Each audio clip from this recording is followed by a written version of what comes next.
Supreme court ने खुद suo motu इसमें लेना चाहिए था, या कमीशन मुकर्रर करें हाजिर जजेस का जो कि इसको इंक्वायर करे। ये जो दूसरी 2017 का लॉ है, ये एग्जेक्टिव मैटर्स के लिए है, इस इंक्वायरीज करने के लिए। इसमें जुडिशरी के इंक्वायरी मैं समझता हूँ नहीं हो सकती।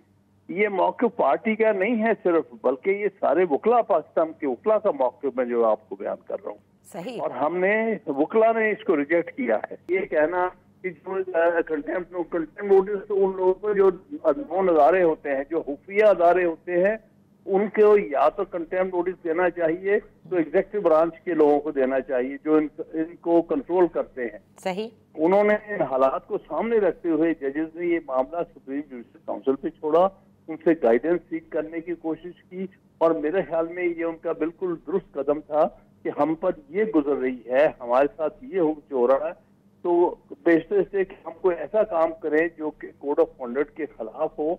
हम चाहते हैं कि हमें गाइडेंस दें कि हम इस इंटरफेरेंस को कैसे रोकें। हम इसको पोलिटिसाइज नहीं करना चाहते। तो ये तो कोशिश मौजूदा हुकूमत की है कि इसको पोलिटिसाइज करें, बजाय कि इन जजेस ने जिन्होंने जुर्म का मुजाहरा करके ये बात मंजर पर लेके आए हैं, बजाय कि उनकी शिकायत को एड्रेस किया जाए, बल्कि इसको पोलिटिसाइज करके एक पोलिटिकली इल्जाम करना शुरू कर दे, ये कर रही है, फलां पार्टी ये कर रही है।